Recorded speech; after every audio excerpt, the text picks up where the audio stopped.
ಮಂಗಳೂರು ದರೋಡೆಯ ಪ್ರಕರಣ ಇಡೀ ರಾಜ್ಯದ ಜನತೆಗೆ ನಿದ್ದೆ ಕೆಡಿಸಿತ್ತು. ಜೊತೆಗೆ ಇದನ್ನ ಯಾರು ಮಾಡಿರಬಹುದು ಅನ್ನುವಂತ ಅನುಮಾನ ಹುಟ್ಟುಕೊಂಡಿತ್ತು.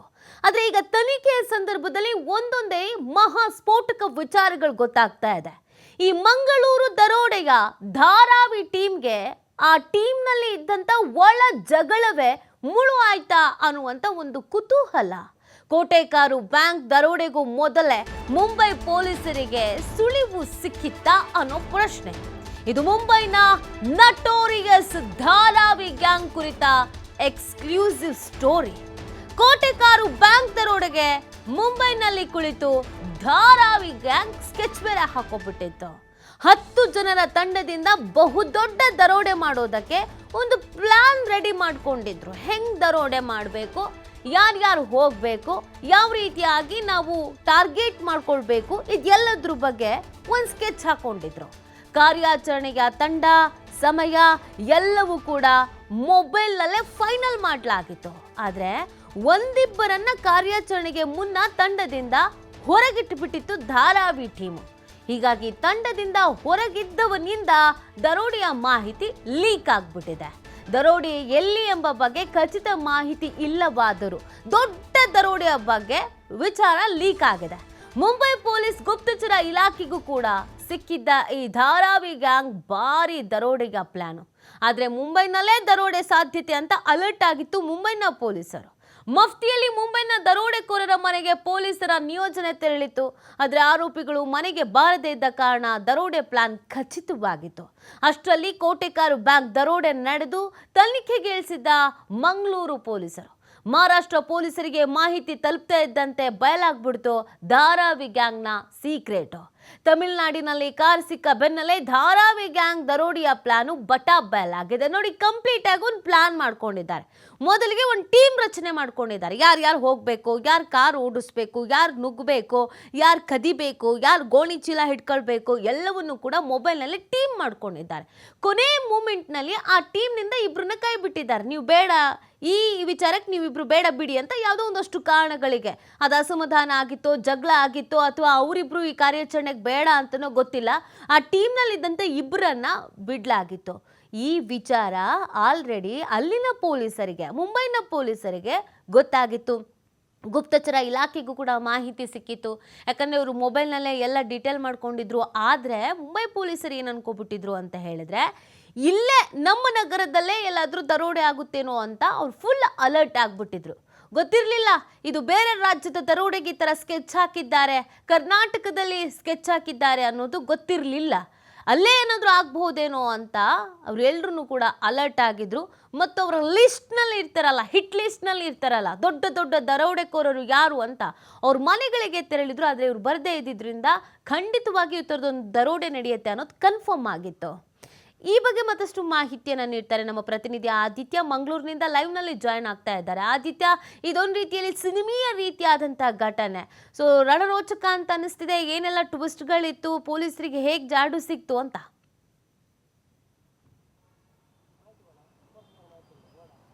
ನೀತಿ, ನಿಜಕ್ಕೂ ಒಂದು ಇಂಟ್ರೆಸ್ಟಿಂಗ್ ಪಾಯಿಂಟ್ ಏನು ಅಂದ್ರೆ, ಇಂಥ ದೊಡ್ಡ ಮಟ್ಟದೊಂದು ದರೋಡೆ ನಡೆಯುತ್ತೆ ಅಂತ ಕರ್ನಾಟಕ ಪೊಲೀಸರಿಗಿಂತ ಮುಂಚಿತವಾಗಿ ಮುಂಬೈ ಪೊಲೀಸರಿಗೆ ಮಾಹಿತಿ ಇತ್ತು. ಯಾಕಂದ್ರೆ ದರೋಡೆಯನ್ನ ಮಾಡಿರುವಂತ ಈ ಒಂದು ಧಾರಾವಿ ಗ್ಯಾಂಗ್ ಏನಿದೆ, ಇದು ನಟೋರಿಯಸ್ ಗ್ಯಾಂಗ್.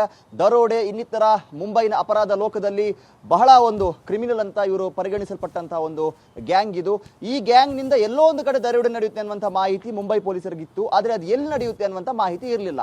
ಈ ತಂಡ ಏನಿದೆ, ಮಂಗಳೂರಿನಲ್ಲಿ ದರೋಡೆ ನಡೆಯುವಂತ ವಿಚಾರವಾಗಿ 2 ತಿಂಗಳ ಮುಂಚೆನೆ ಈ ತಂಡದ ಕಿಂಗ್ ಪಿನ್ ಏನಿದ್ದಾನೆ, ಮುರುಗನ್, ಆತ ಏನಿದ್ದಾನೆ ಇಲ್ಲಿಗೆ ಬಂದಿದ್ದಾನೆ. ಆತ ಬಂದು 2 ತಿಂಗಳ ಮುಂಚೆನೆ ಎಲ್ಲ ರೂಪರೇಷೆಗಳನ್ನೆಲ್ಲ ಪ್ಲಾನ್ ಮಾಡಿಕೊಂಡಿದ್ದಾನೆ. ಸ್ಥಳೀಯರ ಮಾಹಿತಿಯನ್ನ ಪಡೆದುಕೊಂಡಿದ್ದಾನೆ. ಅಂದ್ರೆ ಸ್ಥಳೀಯ ಒಂದು ದೊಡ್ಡ ಕೈ ಈ ಒಂದು ಪ್ರಕರಣದಲ್ಲಿ ಶಾಮೀಲಾಗಿದೆ. ಅದೇ ಈಗ ಸದ್ಯ ಮೂಡಿರುವಂತಹ ಕುತೂಹಲ. ಇವರೆಲ್ಲ ಸಹಾಯವನ್ನ ಪಡೆದುಕೊಂಡು ಒಂದು ಪ್ಲಾನ್ ಅನ್ನ ಮಾಡ್ತಾನೆ. ಎಷ್ಟೊತ್ತಿಗೆ ದರೋಡೆಯನ್ನ ಮಾಡಬೇಕು, ಯಾವ ದಿನ ದರೋಡೆಯನ್ನ ಮಾಡಬೇಕು, ಯಾವ ಸಂದರ್ಭ ಸೂಕ್ತ ದರೋಡೆಯನ್ನ ಮಾಡೋದಕ್ಕೆ, ಈ ಎಲ್ಲ ಪ್ಲಾನ್ಗಳನ್ನ ಮಾಡಿ ಮುಂಬೈಗೆ ಹೋಗ್ತಾನೆ. ಅಲ್ಲಿ ಬಂದು ಆ ಪ್ಲಾನ್ ಅನ್ನ ಮಾಡುವಂತ ಸಂದರ್ಭ 10 ಜನರ ಒಂದು ತಂಡ ಇರುತ್ತೆ. 10 ಜನರ ಈ ಒಂದು ತಂಡದ ಒಳಗಡೆ ಒಂದು ಪ್ಲಾನ್ ನಡೆಯುತ್ತೆ, ಸ್ಕೆಚ್ ಅನ್ನೆಲ್ಲ ಹಾಕ್ತಾರೆ. ಆದ್ರೆ ಈ ತಂಡದ ಪೈಕಿ ಇಬ್ಬರನ್ನ ಅವರು ಹೊರಗಡೆ ಇರ್ತಾರೆ. ಯಾವುದೇ ಒಂದು ಮಾಹಿತಿಯನ್ನ ಕೊಡೋದಿಲ್ಲ. ಎಲ್ಲಿ ದರೋಡೆ ನಡೆಯುತ್ತೆ, ಹೇಗೆ, ಏನು, ಈ ಮಾಹಿತಿಯನ್ನು ಕೊಡೋದಿಲ್ಲ. ಆದರೆ ದೊಡ್ಡ ಮಟ್ಟಿನ ಒಂದು ದರೋಡೆ ನಡೆಯುತ್ತೆ ಅನ್ನುವಂಥ ಒಂದು ಪ್ಲಾನ್ ಅನ್ನು ಕೊಡ್ತಾರೆ ಬಿಟ್ಟರೆ ಯಾವುದೇ ಮಾಹಿತಿಯನ್ನು ಸೋರಿಕೆ ಮಾಡೋದಿಲ್ಲ. ಈ ಹೊರಗಿಟ್ಟಲ್ಪಟ್ಟಂತಹ ಆ ದರೋಡೆಕೋರ, ಆ ಟೀಮ್ನ ಸದಸ್ಯ ಏನಿದ್ದಾನೆ, ಈತ ಈ ವಿಚಾರವನ್ನ ಲೀಕ್ ಮಾಡ್ತಾನೆ. ಅದು ಮುಂಬೈನ ಒಂದು ಇಂಟೆಲಿಜೆನ್ಸ್ ಡಿಪಾರ್ಟ್ಮೆಂಟ್ಗೆ ಗೊತ್ತಾಗುತ್ತೆ. ಈ ದರೋಡೆಕೋರರು ದೊಡ್ಡದಾಗಿ ಏನೋ ಪ್ಲಾನ್ ಮಾಡ್ಕೊಂಡಿದ್ದಾರೆ ಅನ್ನುವಂಥ ವಿಚಾರವಾಗಿ ಆ ದರೋಡೆಕೋರರು ಮುಂಬೈನಲ್ಲಿ ಇದ್ದ ಕಾರಣದಿಂದಾಗಿ ಅವರ ಮನೆಯ ಸುತ್ತ ಮಫ್ತಿಯಲ್ಲಿ ಪೊಲೀಸರನ್ನ ನಿಲ್ಲಿಸಲಾಗುತ್ತೆ. ಅವರು ವಾಪಸ್ ಮನೆಗೆ ಬರ್ತಾರಾ, ಹೇಗೆ, ಎಲ್ಲವನ್ನ ಕೂಡ ಅವರು ಗಮನಿಸ್ತಾ ಇರ್ತಾರೆ. ಆದರೆ ಶುಕ್ರವಾರ ದರೋಡೆ ನಡೆಯುವಂಥ ದಿನ, ಅದಕ್ಕೆ ಇಂಥ ಮುಂಚಿತ ದಿನ ಅವರು ಯಾರು ಅವರ ಮನೆಗಳಿಗೆ ಬರೋದಿಲ್ಲ. ಇದರಿಂದ ಮುಂಬೈ ಪೊಲೀಸರಿಗೆ ಕನ್ಫರ್ಮ್ ಆಗುತ್ತೆ ಇವರು ಎಲ್ಲೋ ಒಂದು ಕಡೆ ದರೋಡೆ ಮಾಡ್ತಾ ಇದ್ದಾರೆ. ಹೀಗಾಗಿ ಮುಂಬೈ ಪೊಲೀಸ್ ಇಲಾಖೆ ಅಲರ್ಟ್ ಆಗಿರುತ್ತೆ. ಆದರೆ ಮುಂಬೈ ಭಾಗದಲ್ಲಿ ಎಲ್ಲೂ ಕೂಡ ದರೋಡೆ ನಡೆಯೋದಿಲ್ಲ. ಈ ಹೊತ್ತಿಗಾಗಲೇ ಮಂಗಳೂರಿನಲ್ಲಿ ದರೋಡೆ ನಡೆದಿರುವಂತಹ ಮಾಹಿತಿ ಪೊಲೀಸರಿಗೆ ಗೊತ್ತಾಗುತ್ತೆ. ಇದೇ ಆಧಾರದಲ್ಲೂ ಕೂಡ ಕರ್ನಾಟಕ ಪೊಲೀಸರಿಗೆ ದರೋಡೆಕೋರರ ಒಂದು ಸುಳಿವು ಅನ್ನುವಂಥ ಸಿಗುತ್ತೆ. ಈ ದರೋಡೆಕೋರರು ಏನಿದ್ದಾರೆ ಇವರ ಟೀಮ್ನ ಒಂದು ಒಳಜಗಳದಿಂದ ಕೂಡ ಈ ಒಂದು ತನಿಖೆಗೆ ಒಂದು ಚೂರು ಸಹಕಾರ ಅನ್ನುವಂಥದ್ದು ಸಿಕ್ಕಿದೆ. ಮತ್ತು ಮಂಗಳೂರು ಪೊಲೀಸರು ಕೂಡ ಮಂಗಳೂರಿನ ಇಂಟೆಲಿಜೆನ್ಸ್ ಡಿಪಾರ್ಟ್ಮೆಂಟ್ ಏನಿದೆ, ಇವರು ತಮಿಳುನಾಡು, ಕೇರಳ, ಮುಂಬೈ ಈ ಎಲ್ಲ ಭಾಗದಲ್ಲೂ ಕೂಡ ತನಿಖೆನ ನಡೆಸ್ತಾ ಇದ್ರು. ಅಂದ್ರೆ ಈ ಹಿಂದೆ ಈ ತರ ದರೋಡೆ ಎಲ್ಲಾದ್ರೂ ನಡೆದಿದ್ಯಾ, ಆ ಆಧಾರದಲ್ಲಿ ತನಿಖೆನ ನಡೆಸುವ ಸಂದರ್ಭ ಮುಂಬೈ ಗ್ಯಾಂಗ್ನ ಕೈವಾಡ ಇರೋದು ಬಹುತೇಕ ಪಕ್ಕಾ ಆಗುತ್ತೆ.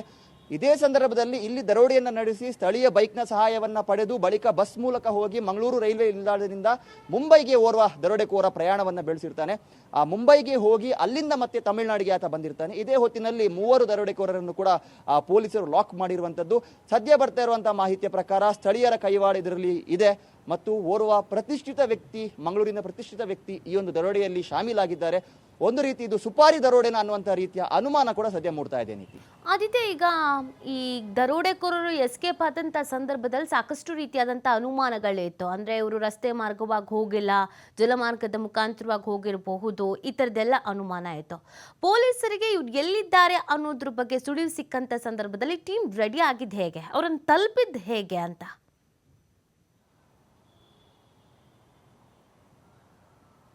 ನೀತಿ ಮೊದಲಿಗೆ ಫೇಟ್ ಕಾರ್ನಲ್ಲಿ ಮಾತ್ರ ಪ್ರಯಾಣ ಮಾಡಿದ್ದಾರೆ ಅನ್ನುವಂಥ ಮಾಹಿತಿ ಇತ್ತು. ಆಗ 5 ತಂಡಗಳನ್ನು ಪೊಲೀಸರು ಕೇರಳಕ್ಕೆ ರೆಡಿ ಮಾಡಿದರು ಹೋಗೋದಕ್ಕೆ.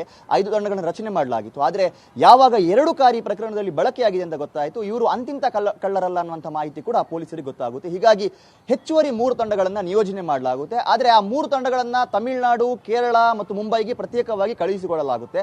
ಆದರೆ ಈ ಕಿಂಗ್ ಪಿನ್ ಏನಿದ್ದಾನೆ, ಈ ಪ್ರಕರಣದ ಕಿಂಗ್ ಪಿನ್ ಆಗಿರುವಂಥ ಮುರುಗನ್ ಅನ್ನುವಂಥವನು, ಈತ ಕಾರ್ ಮೂಲಕ, ಅಂದ್ರೆ ಏನು ನಾವು ತಲಪಾಡಿ ಟೋಲ್ ಗೇಟ್ ನಲ್ಲಿ ನಮಗೆ ಸಿಸಿ ಕ್ಯಾಮೆರಾದಲ್ಲಿ ಫಿಯಟ್ ಕಾರು ಕಾಣ ಸಿಗುತ್ತೆ, ಅದೇ ಕಾರ್ನಲ್ಲಿ ಈ 2 ಗೋಣಿಯಲ್ಲಿದ್ದಂಥ ಚಿನ್ನಾಭರಣ ಮತ್ತು ನಗದಿನೊಂದಿಗೆ ಆತ ಕೇರಳಕ್ಕೆ ಹೋಗಿ ಅಲ್ಲಿಂದ ಆತನ ಊರಿಗೆ ಅವನು ಹೋಗ್ತಾ ಇರ್ತಾನೆ, ತಿರುವನ್ವೇಲಿ ಅನ್ನುವಂಥ ಪ್ರದೇಶ. ಈತ ಆ ಕಾರಲ್ಲಿ ಹೋಗ್ತಾ ಇರುವಂತಹ ಮಾಹಿತಿ ಪೊಲೀಸರಿಗೆ ಸಿಗುತ್ತೆ. ಆದರೆ ಕರ್ನಾಟಕ ಪೊಲೀಸರಿಗೆ ಅದು ನಕಲಿ ನಂಬರ್ ಪ್ಲೇಟ್ ಆಗಿದ್ದಂಥ ಕಾರಣದಿಂದ ಈ ಕಾರ್ ಯಾರದ್ದು, ಎಲ್ಲಿದ್ದು, ಅದು ಎಲ್ಲಿ ಹೋಗ್ತಾ ಇದೆ, ಯಾವುದೇ ಮಾಹಿತಿಗಳು ಸಿಗ್ತಾ ಇರಲಿಲ್ಲ.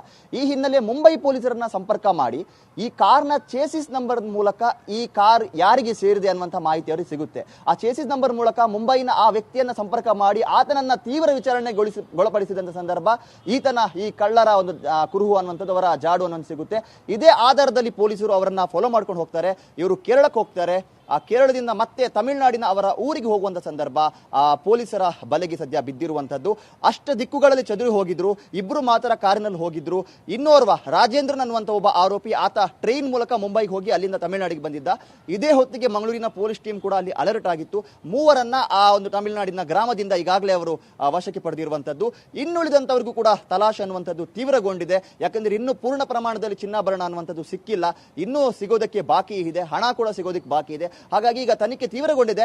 ಆದರೆ ಇಷ್ಟು ದಿನ ಇದ್ದಂಥ ಒಂದು ಚಿತ್ರಣಕ್ಕೂ ಈಗ ಇರುವಂಥ ಚಿತ್ರಣಕ್ಕೂ ಕಂಪೇರ್ ಮಾಡಿದಂಥ ಸಂದರ್ಭ ಪೊಲೀಸರ ತನಿಖೆ ಹಾದಿ ಸುಲಭವಾಗಿದೆ. ಇವರೆಲ್ಲರಿಗಿಂತಲೂ ಈಗ ಬಹಳ ಇಂಟ್ರೆಸ್ಟಿಂಗ್ ಆಗಿರುವಂಥದ್ದು ಆ ಒಂದು ಪ್ರಕರಣದಲ್ಲಿ ಶಾಮೀಲಾಗಿರುವಂತಹ ಸ್ಥಳೀಯ ಯಾರು ಅನ್ನುವಂಥದ್ದು. ಈ ಆಧಾರದಲ್ಲೂ ಕೂಡ ತನಿಖೆ ನಡೀತಾ ಇದೆ.